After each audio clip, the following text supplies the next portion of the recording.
Welcome back to The Rock Room and another episode of the Rock Your Divorce podcast, where we help men successfully navigate the divorce process in a healthy way. I'm your host, Stephen Valente. If you're like me, before your divorce, you may never have even worked with an attorney. You don't know the best place to find an attorney that's right for you or what to expect once you hire them. You may not know how much an attorney costs or even how they bill. And lastly, once you hire them, you may not know what your involvement is in the divorce process. If that sounds like you, then you are absolutely in the right place. Because in today's episode, we're going to talk about hiring the attorney that's perfect for you and how to use them to your advantage during the entire divorce process. If that sounds like something you're interested in, then plug in, turn it up, and let's hit the stage. Okay. So as we talk about on this podcast, there are 7 key areas of your life that if you focus on them each and every day, you will not only be able to navigate this divorce process in a healthy way, but you will absolutely be able to thrive afterwards. The visual that I normally provide is that of a 7-channel mixing board. And each of those channels, of course, represents the 7 key areas in your life. And the faders represents the amount of time or effort or energy that you're putting into each of those 7, whether it's hour by hour, day by day, or weekly. As we've talked about on this podcast before, it's impossible to try to balance all 7 of those key areas of your life during the divorce process. But if you focus on just a couple key components under each, you will absolutely be able to thrive not only during the divorce process, but afterwards. So today, we're going to talk about fader number 7, and that is the legal. And as I've said in previous episodes, the legal aspect, although it's important, it's one of the most important, it's 7th because you may not necessarily be working on it each and every day. The divorce process is a long process. It can be draining. It can, drag on just by nature of the actual process itself. So I put it at the end just because you're not going to always be utilizing time or effort or energy into the legal side of your life each and every day. However, what we're going to talk about today is actually the legal side. And it's called leading the process. So what do I mean by leading the process? Well, first and foremost, it starts with finding the right attorney for you. And as I've discussed in the past and as you saw in previous episodes, finding the right attorney can be the difference for you, not necessarily always on what the outcome is, but your experience in the divorce process. So let's talk about that a little bit. When you may not have even used an attorney prior, maybe you didn't need an attorney for any reason, in your marriage or previously in your life. And now you're stepping into a situation where you've either been served divorce papers or you actually had the divorce papers written up. And you have to interact with an attorney. And this can be a very frustrating process. It can be a very uncomfortable process. And it could be one of those processes where you just feel like you don't know what you don't know when it comes to it. So let's talk about finding the right attorney and a couple of things that you can look for when it comes to what that attorney or who that attorney would be best for you, okay? The first thing is really their personality, right? And yes, you could easily go with the cheapest that's out there. You could easily go with the one that's closest to your house. Or, hey, my buddy went through a divorce, so I'm just going to use the attorney that he used, okay? And I'm not saying that there's necessarily anything wrong with that approach, although, in some instances, the attorney that you choose can really make a difference, not only in the outcomes, but also in your experience, as I said before. So let's talk about the personality. There's many personalities within attorneys, And, my experience or the experience of those that I either have coached in the past or am coaching right now, it really boils down to what is the benefit of having an attorney that your personalities match and that complement you and your personality. So let's talk a little bit about that. So when it comes to attorneys, you have kind of a spectrum of attorneys where one side of the attorneys are very laid back. They're kind of vanilla, right? They may not necessarily be all that gregarious, or they might not have a big personality, right? On the opposite side of the spectrum, you have kind of what's known out there, or I heard a lot, is the bulldogs, right? So this is implying that these are, highly motivated and they're very litigious, right? They're very active. Their personalities can be very biting or very boisterous. And you have positives and negatives for each side of that spectrum. And then, of course, you have your attorneys that fall kind of in between along that same spectrum. My advice to you is, looking for a personality that matches yours or at least complements yours, but stays closer to either the center or to kind of the more laid back approach when it comes to attorneys. And here's why I say that. I've dealt with several, along the way. And like I said, with men that I have coached or am coaching now, or in the process that I went through personally, I had to deal with several of them. And, my suggestion would be is stay away from the hotheads, stay away from those that like to look and sound like they're doing something on your behalf by causing a stir, or, we'll write all these letters, or, they'll be very boisterous in the court, or they'll be very accusatory and very dramatic, right? My feeling is that judges know better, right? And I will tell you that, the judge that I had in mind was so knowledgeable and so experienced that I don't think whether it's a more laid back approach or a boisterous, is going to make any real decision on that. But what I will tell you is that who you choose as an attorney represents you and your personality. So as far as I'm concerned, finding someone who's a little bit more in the middle with their personality or a little bit more laid back is going to be helpful, because those are the individuals that by and large don't get all emotional or let their emotions, drive their actions. Now, that's not to say that it's not a professional tactic to make it seem or appear like they're fighting for their client. I'm not going to disagree that may work for some attorneys.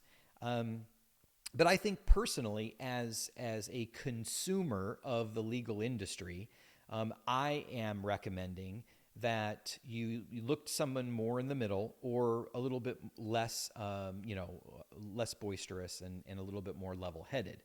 I just think that those attorneys are going to be, much better for you, especially when it comes to divorce and when it comes to child custody.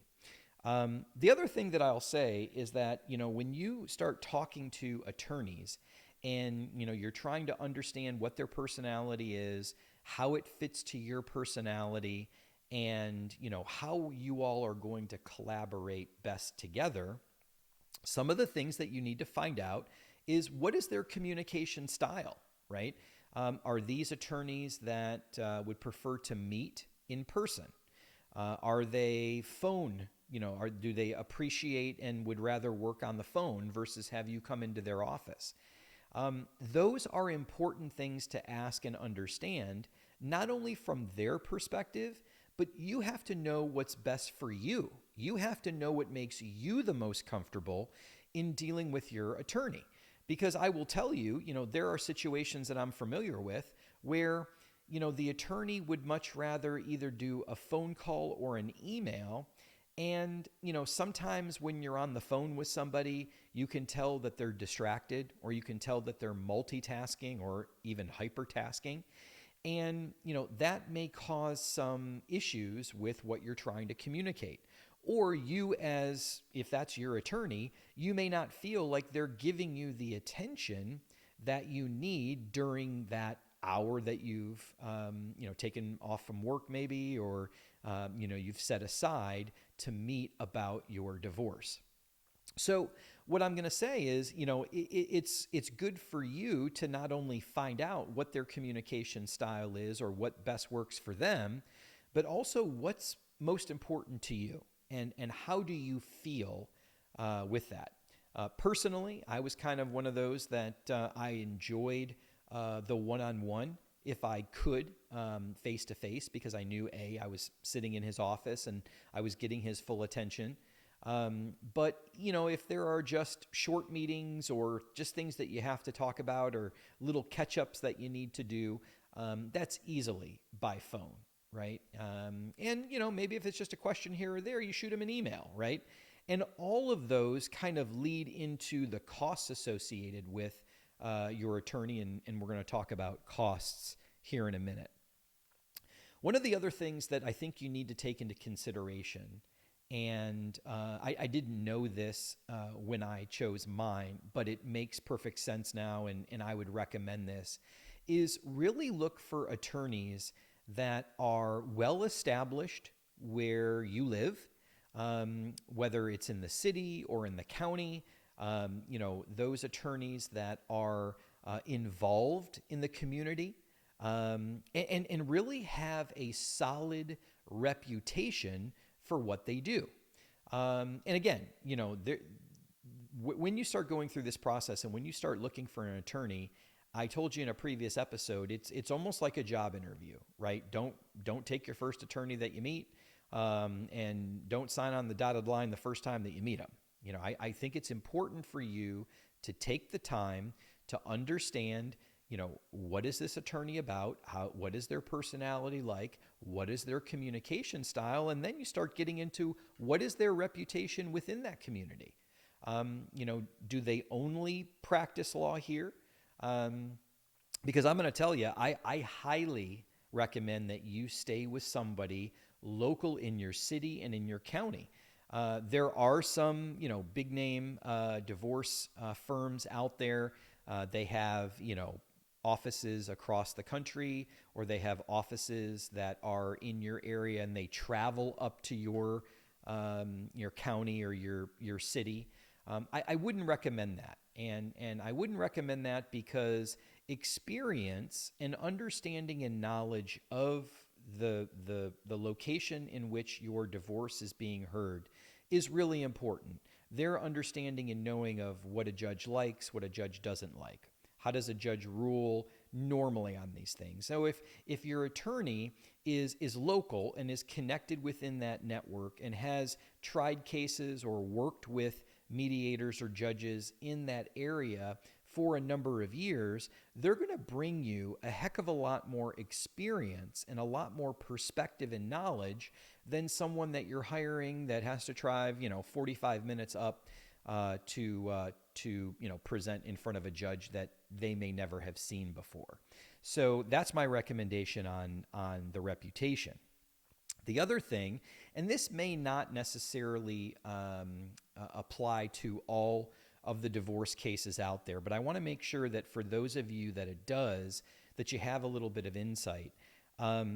There are some high conflict divorces out there. And, one of the things that you need to make sure, if you are in one of those high conflict divorce examples, or you feel like your divorce is going to be high conflict, whether you're a business owner, right? So there's a lot of material assets in your profession that are involved in it, or if, the circumstances surrounding your divorce were very difficult. Right. So, there's that you need to take into consideration. If you have a high conflict child custody situation, you may want to, know that going into it. Or if your, former spouse has, mental health issues or, maybe mentally unstable at times. And, those are all types of things that high conflict divorces may include. And you need to make sure that the attorney that you work with has some experience with any or all of those situations. Because if not, they may not necessarily have that experience. They may not necessarily have that perspective, and they may not necessarily then be able to understand what needs to be done throughout the divorce process to ensure that those things are taken into consideration and you have a fair and equitable outcome, based on them. So, I throw that out there on high conflict divorces because they are they have a complex nature. Not all attorneys are used to that. As a side note, if you feel like your former spouse does have some mental health issues, or we've heard a lot about narcissism, BPD, histrionic, all that, I recommend a book called Splitting. So if you have an opportunity, or if you're part of one of those divorces where you think that may happen, that book is about divorcing someone with those characteristics. So I would recommend you read that. Okay, so let's talk about now, we've talked about picking the right attorney. We've talked about making sure that they have the good reputation. Let's talk about costs, because good, bad, right, or wrong, divorce is expensive. And one of the things that you need to be aware of is that everything that you do with your attorney costs money, right? And that's reasonable, right? This is their profession. This is how they make a living. They went to school. They've gained experience. This is how they pay for their lives, right? So, the attorneys that I'm familiar with, or that, I know because of either, my own situation or men that I've coached or I'm coaching now, it's an hourly rate, right? So you have to kind of expect that you're going to have an hourly rate. In order to start the process with an attorney, they're going to ask you for a retainer. And that retainer is really based on what that attorney feels like it's going to take from a time perspective to kind of get the process going, or to generally support you and represent you in the stages of the divorce. I've heard it as little as $250. I've seen it as high as $5,000. And some of those things are negotiable. And some of those things are, hey, if you charge me $2,500 for a retainer and we only bill out $2,000, I'll give you your $500 back, right? So there's a lot of different things that you need to be aware of when it comes to the costs of that. And that is first the retainer, and what are the terms and conditions of that retainer, because the hourly rate that they're going to charge you, normally it ranges between $250 and $350 on average. The clock is ticking, and those retainers can go fairly quickly depending on how much work you have your attorney doing.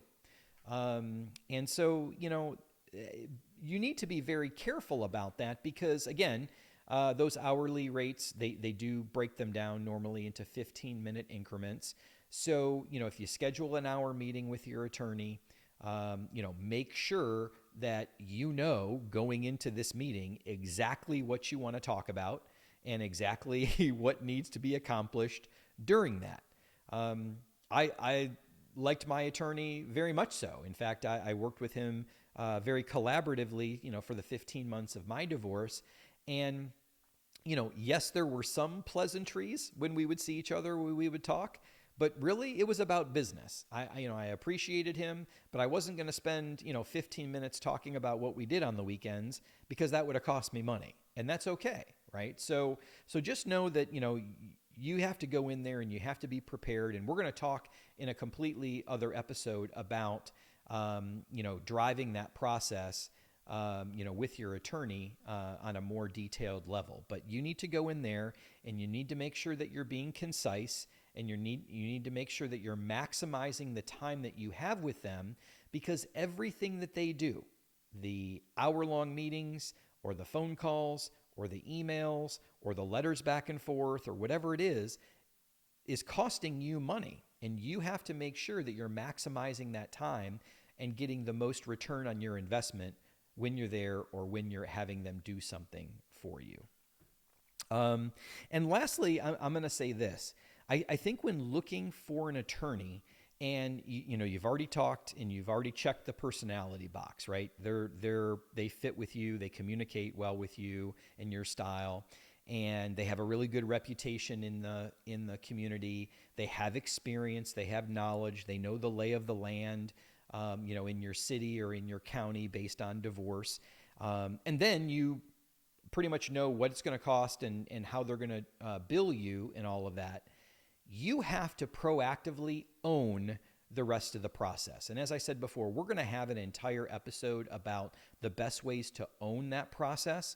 But I don't want to miss the opportunity to tell you that ultimately you are in charge. You are in control, because this is your life, right? So please don't make the mistake by, once you've done all that work and you've got the right attorney for you and you're educated and ready to go, that you just turn it over to them and wipe your hands clean and hope that they do their job, right?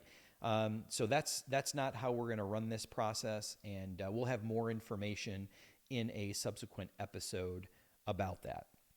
So as I've said throughout this whole podcast so far, you are a rock star. And you are a rock star in this world, and you have a lot to bring, you have a lot to give, and God has a purpose for you and your life.